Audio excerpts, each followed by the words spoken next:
Аналітык Александр Фрыдман папярэджвае, што Беларусь наперадзе чакае страшная небяспека. А рэжым Лукашэнкі мы назіраем ягоны закат. Палітычны аглядальнік Александр Фрыдман, асноўная ягоная прафесія, дарэчы, гісторык, разумны чалавек, выкладчык універсітэта ў Дюссельдорфе і Саарбрюкене, валодае беларускай мовай, карацей, свой чалавек. Дык вось Фрыдман папярэдзіў, што менавіта зараз, калі Расія ў крайне ўразлівым становішчы, вы ведаеце, што там няма бензіна, чэргі на запраўках, ізалююць Крым, аператыўных поспехаў у Расіі няма.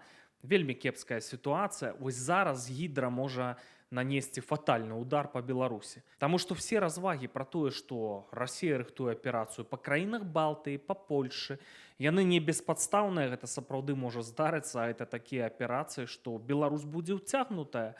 І што тут скажаш? Гэта баявыя дзеянні у Беларусі. Прытым выкруціцца Лукашенка не зможа, Кітай не дапаможа, Фрыдман тлумачыць чаму. І ўвогуле, калі глядзець на справу стратэгічна, то рэжым Лукашэнкі мы назіраем ягоны закат, упэўнены Александр Фрыдман. Пытанне толькі тым, калі гэта здарыцца, праз некалькі дзён ці ўсё ж такі праз некалькі гадоў. Доўгая версія інтэрв'ю з Александром Фрыдманам вы можете паглядзець на платформах Радыё Рацыя, а тут у тиктоку я таксама буду выстаўляць всякія такія кавалкі.